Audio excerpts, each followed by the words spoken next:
بسم الله الرحمن الرحيم. கண்ணியத்திற்குரிய எல்லாம் வல்ல அல்லாஹுவின் நல்லடியார்களே,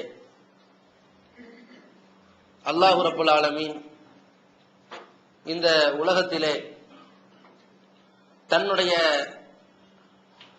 அத்தாட்சிகளை இந்த மனித சமுதாயம் ஒரு கடவுளை மட்டுமே நம்ப வேண்டும், அந்த ஒரு இறைவனை மட்டுமே வணங்க வேண்டும் என்பதற்காக இந்த பிரம்மாண்டமான உலகத்திலே ஏராளமான அத்தாட்சிகளை மனிதனுக்கு காட்டுகிறான். அந்த அத்தாட்சிகளை பற்றி திருமறை குர்ஆனுடைய 3வது அத்தியாயம் ஆலு இம்ரான் என்கிற அத்தியாயத்தினுடைய 190வது ஆயத்திலே சொல்லும் பொழுது, இன்னஃபி ஹல்கி சமாவாத்தி வல்லர், வானங்களை படைத்திருப்பதிலும் பூமியை படைத்திருப்பதிலும், வக்திலாஃபில் லைலி வன்னஹார், இரவு பகல் மாறி மாறி வரச் செய்வதிலும், ஆயாத்துன் லி உலில் அல்பாப், சிந்திக்கின்ற மக்களுக்கு, அறிவுடைய மக்களுக்கு ஏராளமான அத்தாட்சிகள் சான்றுகள் இருக்கிறது என்பதாக அல்லாஹ் சொல்கிறான். அப்ப அல்லாஹு தஆலா படைத்திருக்கிற இந்த பூமி என்பது ஒரு மிகப்பெரிய அத்தாட்சி, இந்த வானங்கள் பெரிய அத்தாட்சி, இந்த பூமியை போன்று பல்வேறு பூமிகள் இருப்பது பல்வேறு அத்தாட்சிகள், இரவு பகல் மாறி மாறி வருவதற்காக இறைவன் படைத்திருக்கிற சூரியன், சந்திரன் மற்றும் பல கோள்கள், இது ஒரு பிரம்மாண்டமான அத்தாட்சி. இந்த மாதிரியான ஏராளமான அத்தாட்சிகள் மூலமாக தான் ஒருவன் இருப்பதாக அல்லாஹு தஆலா இந்த உலகத்திற்கு எடுத்து காட்டுகிறான். இப்படி பிரம்மாண்டமான பல அத்தாட்சிகளில் ஒரு பட்டியலாகத்தான் இந்த மனித வாழ்வில் ஒவ்வொருவரும் தன்னுடைய அந்த பருவ வயதை அடைந்த பிறகு திருமணம் என்ற ஒரு திருப்பு முனையை சந்திக்கக்கூடிய இந்த வாழ்வை பற்றியும் ஒரு அத்தாட்சி என்பதாக அல்லாஹ் சொல்கிறான்.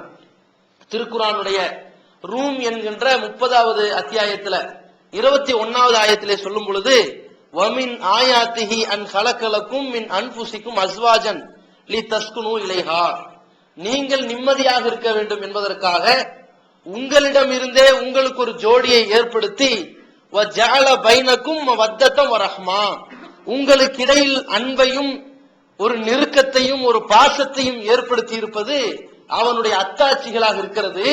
இன்னஃபீ ஸாலிக லஆயாத்தின், இதில் நிறைய அத்தாட்சிகள் இருக்கிறது. லிகௌமி யதஃபக்கரூன், லிகௌமி யாக்கிலூன், சிந்திக்கின்ற மக்களுக்கு ஏராளமான அத்தாட்சிகள், சான்றுகள் இதுல இருக்கிறது என்பதாக அல்லாஹ் சொல்கிறான். அப்ப ஒரு கணவன் மனைவி இணையக்கூடிய இந்த வாழ்வில் அல்லாஹ் ரப்புல் ஆலமீன் ஏராளமான அற்புதங்களை இந்த மனித சமுதாயத்திற்கு இருப்பதாக சொல்கிறான். அதை சிந்திக்கிற அறிவுள்ள மக்கள் அதை கண்டறிவார்கள் என்பதாக சொல்கிறான். அப்ப அந்த திருமண வாழ்வில் கிடைக்கின்ற இறைவனுடைய அத்தாட்சிகள், அற்புதங்கள் என்ன என்று பார்க்கிறதுல ஒரு 2 வகையான அற்புதத்தை மட்டும் எடுத்துக்குவோம். அந்த 2 அற்புதங்கள் எப்படி இருக்கிறது, அந்த 2 அற்புதங்களுடைய இன்றைய நிலை என்ன அப்படின்னு நம்ம தெரிஞ்சுக்குவோம். முதல் வகையான அற்புதம் என்பது அல்லாஹ் ரப்புல் ஆலமீன் ஒரு ஆண் பெண்ணை இணைக்கின்றான். இதுல நல்லா புரிந்து கொள்ள வேண்டும், இந்த கணவன், இந்த மனைவி, இந்த கணவன் தேர்ந்தெடுக்கின்ற அந்த பெண், இந்த மனைவிக்கு அமைகின்ற அந்த ஆண், இந்த 2 பேரும் இதற்கு முன்பின் சந்தித்திருப்பார்களா என்றால் ஒரு வாய்ப்பு கிடையாது. ஒரு காலத்துல நமக்கு அமையக்கூடிய கணவன் இவன் தான் என்று தெரியுமா? தெரியாது.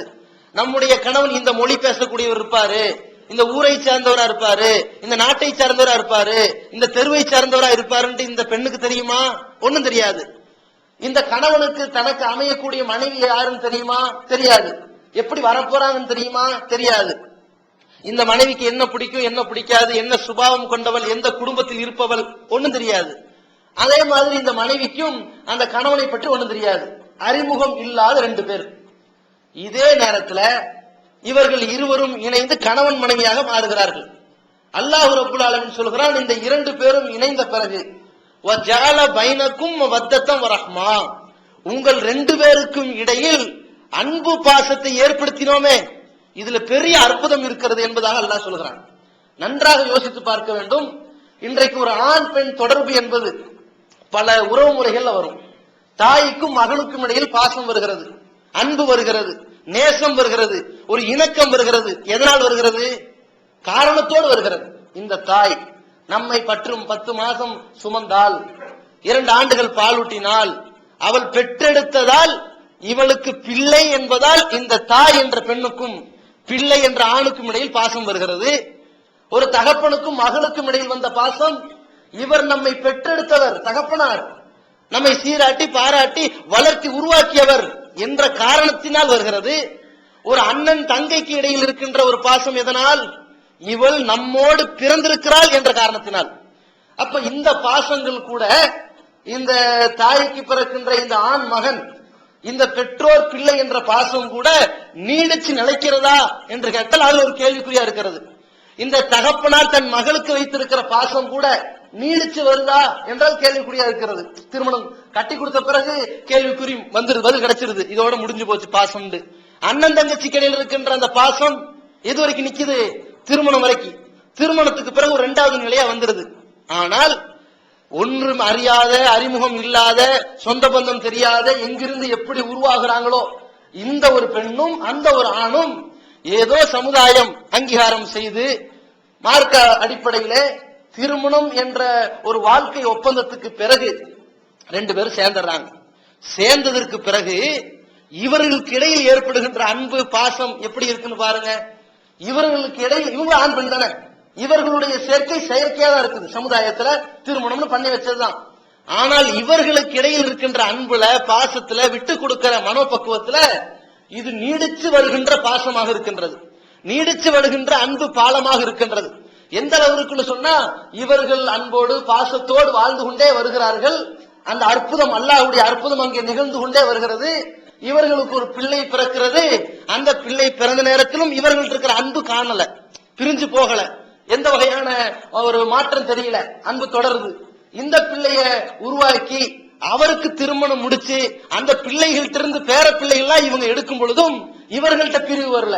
இந்த பேர பிள்ளைகள் திருமணம் முடிச்சு அவர்களுக்கு பிறகு கொள்ளு பேரன் எடுக்கும் போதும் கூட இவர்கள்ட்ட அன்பு பாசத்துல பிரியல. எங்க போய் பிரியுதுன்னா, ஒண்ணு கணவன் இறக்கணும், இல்லாட்டி மனைவி இறக்கணும். அந்த மாதிரியாக இந்த 2 பேருக்கும் இடையில் ஏற்பட்ட இந்த திருமண பந்தத்தை அல்லாஹ் ரப்புல் ஆலமீன் அற்புதம் என்று சொல்கிறான். இன்னைக்கு இந்த அற்புதம் எப்படி இருந்துகிட்டு இருக்குன்னு பாருங்க. இன்றைக்கு இந்த அற்புதம்னா எல்லா திருமணத்திலும் நடக்கணும்ல, ஏன் 3/4 பாகம் திருமணத்தில் நடக்கல என்று கேட்டால், இந்த அற்புதங்கள் எல்லாம் அற்ப வியாபாரமாக நடந்து கொண்டிருக்கிற காரணத்தினால்தான் 95% திருமண வாழ்க்கை வீணடைஞ்சு போகிறது காரணமாயிருது. என்ன மாதிரி ஆயிடுது? இந்த மணமகன் தனக்கு அமைகின்ற மனைவி எப்படி இருக்க வேண்டும் என்று கற்பனை தானே பண்ண முடியும், டிக்ளேர் பண்ண இயலாதுல்ல. கற்பனை பண்ணுகிறானோ அந்த கோட்டையெல்லாம் ஒன்று வந்து உடைக்கிறது. அதான் காசுங்கிற அந்த பேராசை உடைக்கிறது. ஒன்று அவர்கள் தாய் தந்தை ரூபத்தில் உடைப்பார்கள். அட, நீ பார்த்து வச்ச பொண்ணுக்கு மார்க்கம் தெரியும், நான் பார்த்து இருக்கிற பொண்ணுக்கு மார்க்கம் என்ன, கோடீஸ்வரி வீட்டு புள்ள, என்ன சொல்ல போற, முடிஞ்சு போச்சு. இவன் மார்க்க அடிப்படையில் நபி ஸல்லல்லாஹு அலைஹி வஸல்லம் காட்டி தந்த வழியில துன்கஹுல் மர்அத்துல் அர்பயின், ஒரு பெண்மணி 4 காரணங்களுக்காக திருமணம் முடிக்கப்படுகிறார்கள். அந்த 4 காரணத்துல ஒன்னு காசு, ஒன்னு அழகு, ஒன்னு குலம் கோத்திரம், ஒன்னு மார்க்கம். மார்க்கத்தின் அடிப்படையில கல்யாணம் முடிச்சுக்க, மார்க்க கல்வி உள்ள பெண்மணியை நீ திருமணம் முடிச்சுக்க நபி ஸல்லல்லாஹு அலைஹி வஸல்லம் சொன்ன அடிப்படைய இவன் தேர்ந்தெடுக்காம இவன் ஒதுங்குறான். காசு கிடைக்கும், நல்ல அழகா இருக்கிறாங்க, நல்ல கோத்திரமா இருக்குது, நம்ம சொந்தமா இருக்குது, கொள்கை இருக்குதா இல்லையா பிரச்சனை கிடையாது, தர்காவுக்கு போனா என்ன போகாட்டி என்ன பிரச்சனை கிடையாது, காசு இருக்குதா, நல்ல கேரக்டர் இருக்குதா, நம்ம குடும்பத்துல நல்ல ஒரு சொத்து சுகம் அப்படிங்கிற பேக்ரவுண்ட் உள்ளவர்களாக இருக்கிறார்களா, ரைட்டு. இவர்களுக்கு கண் முன்னாடியே கொள்கை ஏற்றுக்கொண்ட ஒரு ஏழை வீட்டு பெண்மணி இருப்பாள். கண் அன்னைக்கு தெரியவே தெரியாது இவனுக்கு, கல்யாணம் முடிக்கிற வரைக்கும் அன்னை இருந்து அவனுக்கு கண் பார்வை கிடையாது. அப்ப அதே மாதிரி இன்னொரு இடத்துல லட்சணமான கொள்கை உள்ள நல்ல குணம் உள்ள ஒரு பெண்மணி இருப்பாள். காசு ஒண்ணுமே இருக்காது, பேக்ரவுண்ட பார்க்கவே மாட்டான். அப்ப இவனுடைய சிந்தனை, நம்மளும் நாளைக்கு திருமணம் முடிச்சுட்டா இந்த வீட்டுல இருந்து பொண்ணு எடுத்தவங்க ஒரு பேர் வர வேண்டாமா, ஒரு காசு வர வேண்டாமா, நமக்கு செல்வ செழிப்போட ஒரு வாழ்க்கை வேண்டாமா என்கிற மோகம் இவன்ட்ட வந்துருது. இவன்ட்ட வந்துச்சோ இல்லையோ இவங்களுடைய பெற்றோர்கிட்ட கரெக்டா இருக்குது. திருமணம் முடிக்கிற நேரத்திலேயே அந்த பொண்ணு பேசுற நேரத்திலேயே நேர புரோக்கரை வச்சு பட்ஜெட் பார்க்க ஆரம்பிச்சிடறாங்க. மணமகன் வீட்டுல தேடினாங்கன்னா ரொம்ப ஹை பட்ஜெட்டா சொல்லுங்க, வியாபாரம் பண்றாங்க. பெத்த பிள்ளைகளை வியாபாரம் பண்றது ஹை பட்ஜெட்டை பார்த்து. மணமகளா இருக்கிறாங்கன்னா எந்த பட்ஜெட்ல பொண்ணு மாப்பிள்ளை எதிர்பார்க்கறீங்க, அம்மாடி 100 பவுன் பட்ஜெட்ல நமக்கு செட் ஆகாது, பாருங்க ஒரு 20ல பாருங்க. இவங்க அங்க வியாபார பொருள் வாங்குறதுக்கு அங்க ரேட்டு பேசுறாங்க.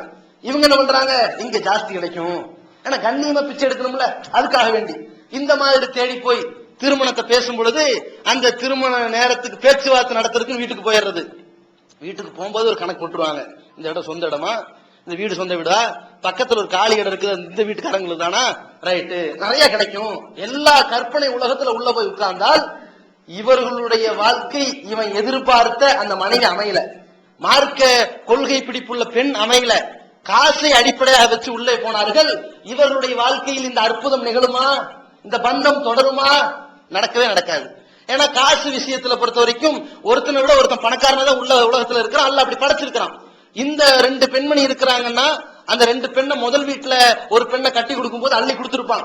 2வது அதே பெண் அதே மணமகன் வீட்டுல ஒரு தம்பிமார்களுக்கு வேற ஒரு பெண் வருது, அந்த பெண் வீட்டுல நிறைய அள்ளி கொடுத்தாங்கன்னு வைங்க, மூத்த மருமகள் கேவலப்படுத்தப்படுவாள், மீண்டும் காசு வாங்கி தர வேண்டும் என்று நிர்பந்திக்கப்படுவாள். அதனால் பிரச்சனை நிகழும். அப்ப வியாபார வர்த்தகமாகவே போகும் திருமண உறவு. இந்த பெண் வீட்டை பாருங்க, இந்த பெண் வீட்டுல கூட நமக்கு அமையக்கூடிய கணவன் நல்ல ஒரே இருக்கணும், கொள்கைகளா இருக்கணும், அல்லது கோவம் இல்லாதவனா இருக்கணும், எடுத்தறிஞ்சு பேசாதவனா இருக்கணும், ஒரு பொறுப்பற்றவனா இருக்கக்கூடாது. இந்த மாதிரிலாம் எதிர்பார்த்து ஒரு கனவு உலகத்தில் இருப்பாங்களா? இவர்களுக்கு அமைகிற கனவு எப்படி தெரியுமா? பாரு, உனக்கு கீழே 5 பொம்பளை பிள்ளை இருக்குது, கிடைக்கிற மாப்பிள்ளை திருமணம் முடிச்சு போயிட்டாரு என்கிற நிர்பந்தத்தினால் தனக்கு எதிர்பார்ப்புகளை எல்லாம் மனசுல வைத்திருந்ததை அப்படியே மறந்து விட்டு நம்முடைய திருப்தியற்ற சில பேரை, காசு குறைவா இருக்குது, வரதட்சணை குறைவா இருக்கிறாங்க, ஏதோ இந்த வாழ்க்கையில் இப்படி இவ்வளவுதான், இந்த துன்யா உனக்கு இப்படித்தான், தலையெழுத்து இவ்வளவுதான் கட்டிக்க என்கிற மாதிரி போயிருதேன்னு மனம் வெதும்பி போகிறார்களே, இவர்களுடைய வாழ்க்கையும் கேள்விக்குறியா போகுது. இங்க அற்புதம் நடக்குதா? நடக்கவே நடக்காது. ஏன் நடக்கல? இந்த அல்லாஹ் ரப்புல் ஆலமீன் அற்புதமாக ஏற்படுத்தி இருக்கின்ற இந்த திருமண பந்தம் வியாபாரமயமாக மாற்றப்பட்ட காரணத்தினால்தான் இந்த அற்புதம் நிலைக்கல, அங்க தொடரல, அங்க கொஞ்சம் கூட ஒரு எட்டி பார்க்கக்கூடிய அளவிற்கு அது பிரதிபலிப்பை காட்டலன்னு தெரியுது. இன்னொரு வகையான அற்புதமும் இந்த திருமணத்தில் இருக்கிறது, நிறைய இருக்குது. இன்னொரு வகையான அற்புதம் என்னன்னு கேட்டா, நபிகள் நாயகம் ஸல்லல்லாஹு அலைஹி வஸல்லம் தெளிவா சொல்றாங்க. சஹீஹுல் புகாரில 5066வது ஹதீஸ்ல பார்க்கிறோம். யா மாய்ஷர ஷபாப், இளைஞர் கூட்டத்தார்களே, மனிஸ்ததா மின்குமுல் பாஅத்த ஃபல்யத்தஸவ்வஜ், உங்கள யாருக்கு வசதி இருக்கிறதோ சக்தி இருக்கிறதோ திருமணம் முடிச்சுக்குங்க. ஃபஇன்னஹு அகதுலில் பஸர், அது பார்வையை ரொம்ப பேணி பாதுகாக்கக்கூடியதாக இருக்கிறது. வஅஹ்ஸனுல் ஃபர்ஜி, அது கற்பை ரொம்ப பாதுகாக்கக்கூடியதாக இருக்கிறது, கண்ணியை காப்பாற்றக்கூடியதாக இருக்கிறது.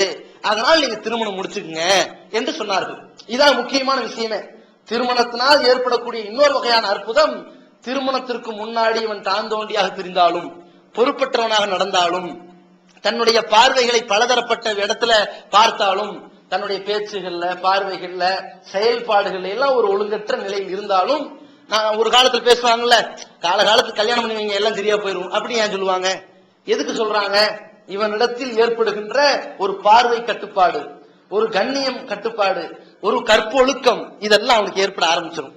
திருமணத்துக்கு பிறகு தன்னுடைய பார்வைகள்ல ஒரு அடக்கம் வரும், பேச்சுகள்ல அடக்கம் வரும், நடத்தைகள்ல அடக்கம் வரும். கற்பொழுக்கத்தை காத்துக்கிற விஷயத்துல இந்த நல்ல முறையில் குடும்ப வாழ்க்கையை நடத்துவதற்கு தனக்கு ஒரு துணையை அல்லாஹ் கொடுத்திருக்கிறான்.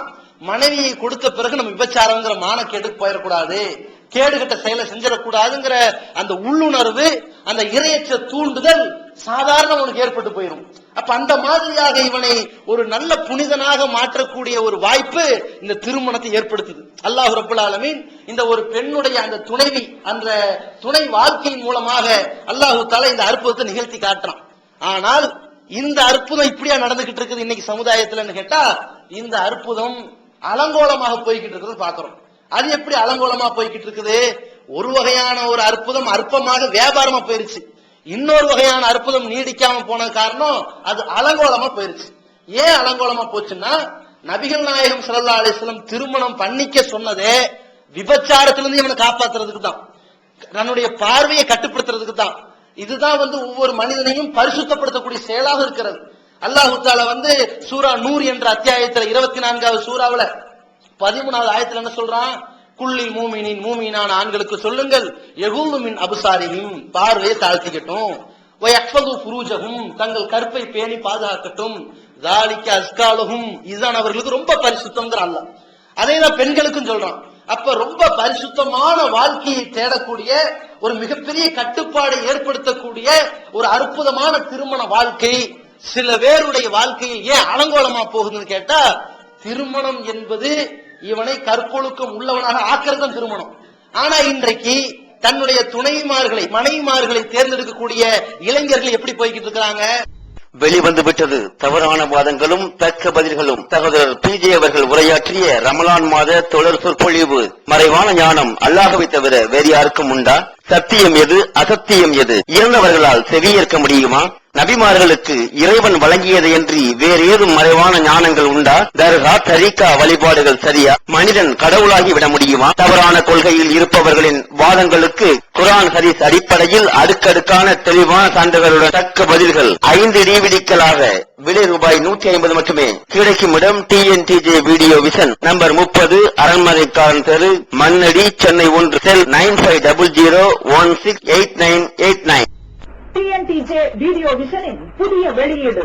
வழிகட்ட கொள்கைகள். வகி அல்லாதவற்றை பின்பற்றலாமா? இமாம்களை பின்பற்றலாமா? சஹாபாக்களை பின்பற்றலாமா? இஜ்மா கியாஸ் மார்க்க ஆதாரமாகுமா? இது போன்ற முக்கிய தலைப்புகளில் பிரச்சாரங்களுக்கான 1 மாத பயிற்சி வகுப்பில் சகோதரர் PJ அவர்கள் நடத்திய வழிகட்ட கொள்கைகள் என்ற தலைப்பிலான உரையின் முழு தொகுப்பு 3 DVD, விலை ரூபாய் 90 மட்டுமே. கூறிய செலவு தனி. கிடைக்கும் இடம் TNTJ வீடியோ விஷன், எண் 30, அரண்மனைக்காரன் தெரு, மண்ணடி, சென்னை 1. செல் 95001689.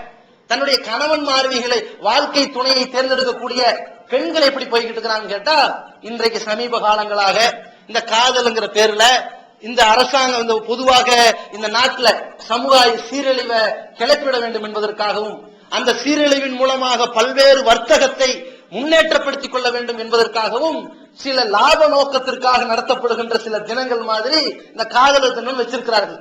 காதலர் தினம்ங்கிற பேர்ல என்ன செய்யலாம்? ஒன்று, இந்த தினத்தை வலியுறுத்தி அந்த யாரையெல்லாம் காதலிக்கிறாங்கிற பேர்ல போறானோ அந்த மாதிரியான பெண்களுக்கு இந்த ஆண் மகன் என்ன செய்யறான்? அன்பளிப்பு ஏதாவது கொடுக்கணும், அதுக்கு ஒரு காசு செலவாகும், அதுக்கு ஒரு வியாபாரம் ஆகும்.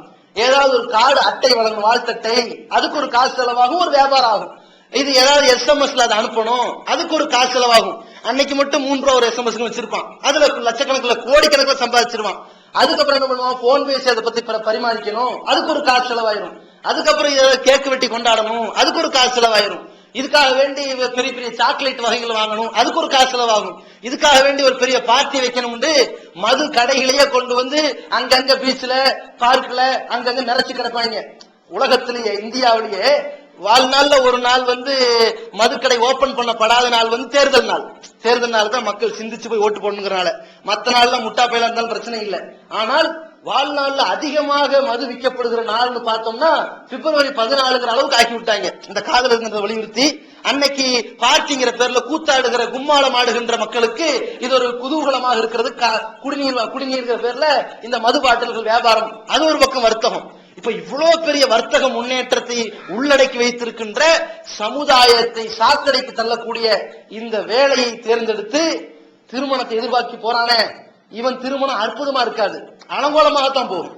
ஏன்னா இந்த மனிதனுடைய இந்த கண்ணால் பார்க்கின்ற அந்த ஆபாச காட்சிகள், இதனால் இவன் செய்கின்ற இந்த கண் விபச்சாரம், இவனுடைய கால்கள் அதன் பக்கம் செல்கின்றதால் இவனுடைய கால் செய்கின்ற கால் விபச்சாரம், இதை பற்றி அவன் ரசித்து பேசுவதால் செய்கின்ற நாவுடைய விபச்சாரம், இதையும் தாண்டி அவன் செய்கின்ற ஒரு பெரிய பாவமான விபச்சாரம்.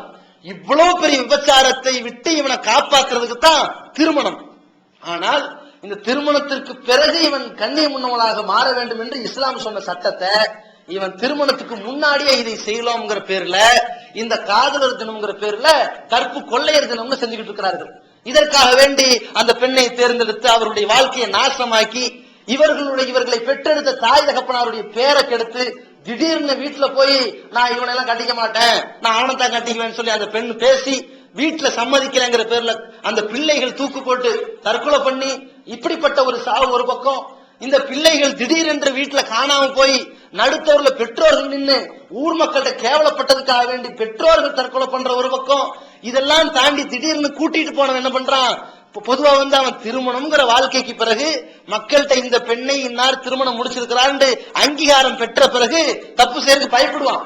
ஏன்னா சமுதாய மக்கள்கிட்ட இவருக்குன்னு ஒரு மனைவின்னு சொல்லி இருக்கிறோம், இருந்தால் வேற பொம்பளையோட போறாரு என்று கேள்வி வந்துடும், பிரச்சனை ஆயிரும், பஞ்சாயத்துக்குள்ளாயிருங்கிறதுக்காக வேண்டி இயற்கையில ஒரு பயம், சமுதாய பயம் ஒன்று இருக்கும்ல. இறைவனுடைய பயம்ங்கிறது முதல் கட்டமாகவும் சமுதாய ரீதியான ஒரு பயம் இருக்கும்ல, அதெல்லாம் இப்ப இருக்காது.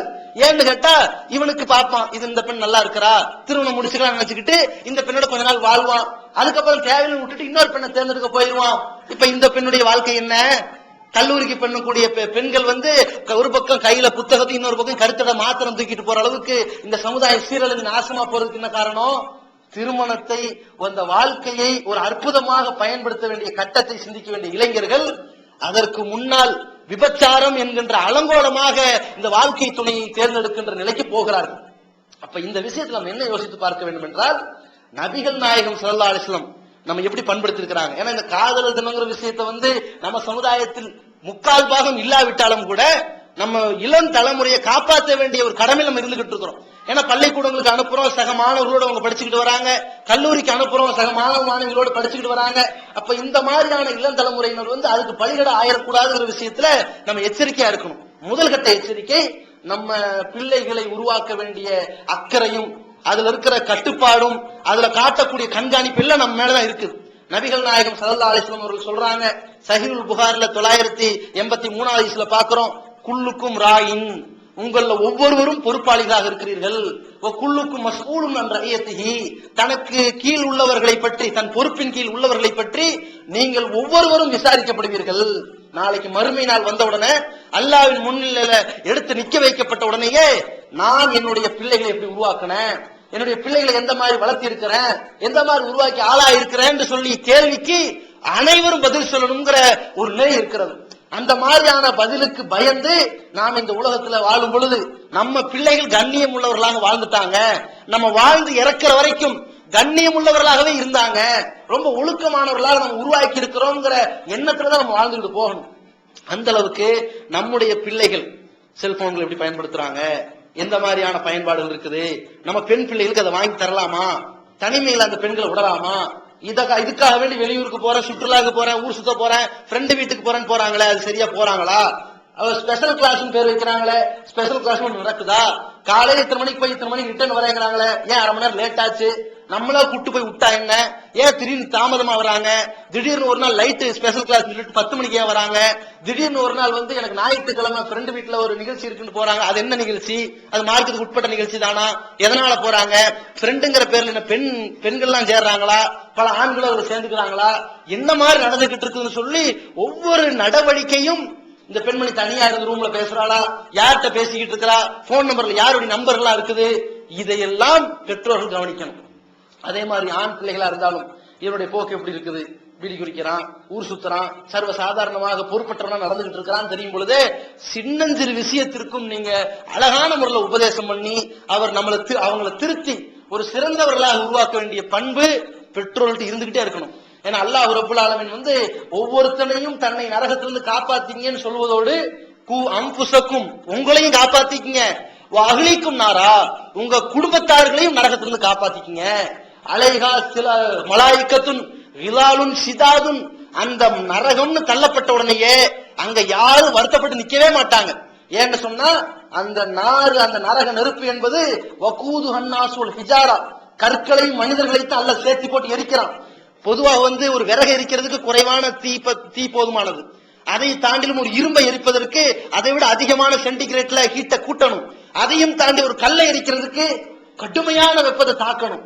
அவ்வளவு கடுமையான வெப்பத்தின் மூலமாக கல் எரிக்கப்படும் பொழுது அதோடு இந்த மனிதனும் சேர்த்து எரிக்கப்படுகின்ற நரகத்துல உங்களையும் உங்களுடைய பிள்ளைகளையும் காப்பாத்தீங்க நல்லா சொல்றான்.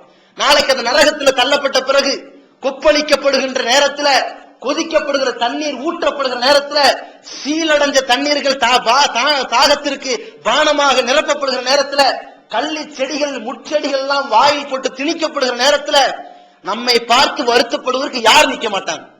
அல்லாஹ் அதனால என்ன பண்றான், அங்க பார்த்து வருத்தப்பட கூடாதுல்ல, அதுக்குன்னு சொல்லி அலைஹா மலாயிக்கத்துன் ரிலாலும் சிதாதும், கடுமையாக முரட்டுத்தனமான வானவர்கள் மலக்குமார்கள் அதை சுற்றி நின்று கொண்டிருப்பார்கள். லா யாசுன் அல்லாஹ், அல்லாஹ் ரப்புல் ஆலமீன் எதை கட்டளையாக போட்டானோ அதற்கு மாறு செய்யாமல் நின்று கொண்டு தண்டிச்சுக்கிட்டு இருப்பாங்க.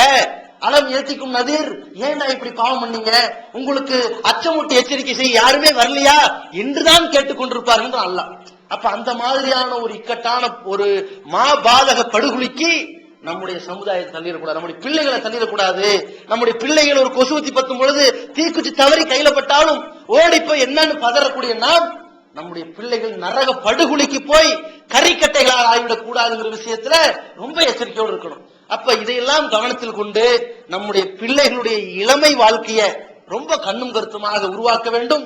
உருவாக்கப்பட்ட பிள்ளைகள் நியாயமான முறையில, நேர்மையான முறையில ஒரு திருமண பந்தம் எவ்வாறு நடக்க வேண்டும் என்று இஸ்லாம் காட்டி தந்ததோ அந்த அடிப்படையில மகர் கொடுக்கப்பட்டு எந்த விதமான வர்த்தகம் பேசப்படாமல் நபி ஸல்லல்லாஹு அலைஹி வஸல்லம் காட்டி தந்த முறையிலே மார்க்க பெண்களை தேர்ந்தெடுத்து அல்லாஹ்வுடைய தூதர்கள் காட்டி தந்த முறையிலே மணமகன் மூலமாக முழுக்க முழுக்க செலவு செய்து எந்த விதமான உலக ஆதாயத்தை எதிர்பார்க்காத கண்ணியமான திருமணத்தை நடத்தி வைப்போமேயானால் இந்த இளமை காலமும் அவனுக்கு கண்ணியமாக அமையும். அதற்கு பிறகு அவனுடைய திருமண காலமும் அல்லாஹ் சொன்ன அடிப்படையில் அது அற்புதமாக அமையும். அப்படிப்பட்ட பாக்கியத்தை வல்ல ரஹ்மான் நம் அனைவருக்கும் தந்திருவானான். கண்ணியத்திற்குரிய எல்லாம் வல்ல அல்லாஹ்வின் நல்லடியார்களே, இந்த திருமண வாழ்க்கை அல்லாஹ்வுடைய மாபெரும் அற்புதமாக இருந்தாலும் இந்த அற்புத வாழ்க்கை ஒவ்வொருவருடைய குடும்பத்திலும் நடக்க வேண்டும் என்றால், தொடர வேண்டும் என்றால், அதற்கு நாம் நம்முடைய பிள்ளைகளை இந்த மார்க்கம் காட்டித்தந்த வழிமுறை அடிப்படையில் திருமணம் செய்து வைத்தால் மட்டும் போதாது. இது போன்ற இஸ்லாமிய மார்க்கத்திற்கு முழுக்க முழுக்க கட்டுப்பட்டு உலக ஆடம்பரத்தை வெறுத்தொதுக்கி அல்லாஹ்வுக்கு பயந்த நிலையில் நடத்தப்படுகின்ற திருமணத்தை அதிகமாக முக்கியத்துவம் கொடுத்து வரவேற்கக்கூடியவர்களாக நாம் இருக்க வேண்டும். இன்னொரு பக்கம் மார்க்கத்துக்கு முரணாக நடத்தப்படுகின்ற வரதட்சணை கொடுக்கல் வாங்கலோடு நடத்தப்படுகின்ற, அது கேட்டு பெற்றாலும் கேட்காமல் வந்தாலும் வரதட்சணையினுடைய சாயலோடு நடத்தப்படுகின்ற திருமணங்கள், ஆடம்பரமாக நடத்தப்படுகின்ற திருமணங்கள், எந்த வகையிலும் இந்த பெண்ணுடைய அந்த ஆடம்பரத்தை வெளிப்படுத்துகின்ற, பெண் குடும்பத்தார் பெரிய வசதியானவர்கள் என்பதை வெளிப்படுத்துவதற்காக அவர்கள் தரப்பிலிருந்து செய்யப்படுகின்ற விருந்து உபசரிப்புகள், அதோடு நடத்தப்படுகின்ற திருமணங்கள், இதல்லாமல் பெண் வீட்டார்கள் தன்னுடைய பக்கபலத்தை காட்ட வேண்டும் என்பதற்காக வேண்டி செய்கின்ற ஒரு ஆடம்பரம், ஆண் வீட்டார்கள் தன்னுடைய பொருளாதார முன்னேற்றத்தை ஊர் மக்களுக்கு பெருமை அடிக்க வேண்டும் என்பதற்காக செய்கின்ற ஒரு ஆடம்பரம், இது மாதிரியான ஆடம்பரமான திருமணங்களாக நடத்தப்படுகின்ற சபைகள், இதல்லாமல் மார்க்கத்துக்கு முரணாக அல்லாஹும் அவன் தூதரும் காட்டித்தராத பிதாத்தான வழிகட்ட காரியங்களை நடைமுறைப்படுத்தி, இதை மார்க்கம் என்ற பெயரால் நடைமுறைப்படுத்தி மூடத்தனமான பிற மத கலாச்சாரத்தை காப்பி அடித்து நடைமுறைப்படுத்துகின்ற திருமணங்கள் எது நடந்தாலும் நம்முடைய பார்வை திருமணம் செய்பவர் தௌஹீத்வாதியாக இருந்தாலும், அல்லது திருமணம் செய்யப்படுகின்ற பெண் தௌஹீத்வாதியாக இருந்தாலும், திருமணம் செய்து வைக்கின்ற அந்த பெற்றோர்கள் தௌஹீத்வாதியாக இருந்தாலும், திருமணம் தௌஹீத் அடிப்படையில் இல்லை என்பதற்காக ஒரு மனிதன் உண்மையான மூமினாக இருக்க வேண்டும் என்றால் பாவங்கள் நடக்கும் பொழுது அவன் தன்னுடைய கரத்தால் தடுக்க வேண்டும், அல்லது அவனுடைய நாவால் தடுக்க வேண்டும், அல்லது மனதால் வெறுத்து ஒதுங்க வேண்டும். அப்படியும் கூட ஒதுங்கவில்லை என்றால் ஈமான் ஹப்பத்து ஹர்தல், இவன் உள்ளத்திலே ஈமான் கடுகளவு கூட கிடையாது என்பதாக. ஹர்தல் என்றால் கடுகை லட்சக்கணக்கில் பிச்சு போட்டால் எவ்வளவு நுண்ணி அளவு இருக்கிறதோ இந்த அளவு கூட இவனுடைய உள்ளத்தில் ஈமான் கிடையாது என்ற அடிப்படையை நபி ஸல்லல்லாஹு அலைஹி வஸல்லம் எச்சரிக்கையோடு சொல்லியிருக்கிறார்கள். இதை கவனத்தில் கொண்டு இப்படிப்பட்ட கேடுகட்ட திருமணங்களை புறக்கணிப்பதோடு கேடுகட்ட இந்த செயல்பாடுகளை வெறுத்து ஒதுங்கக்கூடிய நன்மக்களாக அல்லாஹ் ரப்புல் ஆலமீன் நம் அனைவரையும் ஆக்கி. தமிழ்நாடு தௌஹீத் ஜமாஅத்தின் ஆதரவற்றோர் இல்லம் இறைவனுக்கு செய்ய வேண்டிய கடமைகளுக்கு அடுத்தபடியாக பெற்றோரை பேணுவது பற்றி இஸ்லாம் அதிகமாக வலியுறுத்துகிறது. பெற்றோரை பேணாதவர்கள் மறுமையில் வெற்றி பெற முடியாது என்று இஸ்லாம் அறிவுறுத்துகிறது. ஆயினும் இஸ்லாத்தின் இந்த கட்டளையை சில முஸ்லிம்கள் அலட்சியம் செய்து பெற்றோரை வீட்டை விட்டு விரட்டுகின்றனர், பெற்றோரை பிச்சைக்காரர்களாக மாற்றுகின்றனர். இந்த அவல நிலைக்கு பரிகாரம் காணும் வகையில் முதியோர் ஆதரவு இல்லத்தை தமிழ்நாடு தௌஹீத் ஜமாஅத் நடத்துகிறது. தாயன்புடன் உணவு, உடை, மருத்துவம் உள்ளிட்ட 24 மணி நேரமும் செவிலியருடன் கூடிய பராமரிப்பு மற்றும் தனி ஆம்புலன்ஸ் வசதி, இவை அனைத்தும் முற்றிலும் இலவசமாக செய்து தரப்படுகிறது. அனாதைகளை அரவணைப்பவரும் நானும் சொர்க்கத்தில் இணைந்திருப்போம் என்ற நபிகள் நாயகம் ஸல்லல்லாஹு அலைஹி வஸல்லம் அவர்களின் அமுத மொழியை ஏற்று அனாதைகளை அரவணைக்கும் இல்லமும் தமிழ்நாடு தௌஹீத் ஜமாஅத் நடத்தி வருகிறது. இப்பணியை தொடர்ந்து செய்திட உங்கள் நன்கொடைகளையும் ஜகாத்தையும் தாராளமாக வாரி வழங்குமாறு கேட்டுக்கொள்கிறோம். உங்களது நன்கொடைகளை டிடியாகவோ செக்காகவோ மணி ஆர்டராகவோ அனுப்பலாம். டிடி அனுப்புபவர்கள் தமிழ்நாடு தௌஹீத் ஜமாஅத் வங்கி கணக்கு எண் 7882748227 இந்தியன் வங்கி மண்ணடி கிளை என்ற பெயரில் எடுத்து அனுப்ப வேண்டிய முகவரி தமிழ்நாடு தௌஹீத் ஜமாஅத் மாநில தலைமையகம் 30 அரண்மனைக்காரன் தெரு மண்ணடி சென்னை 1 போன் 044252152226. Allah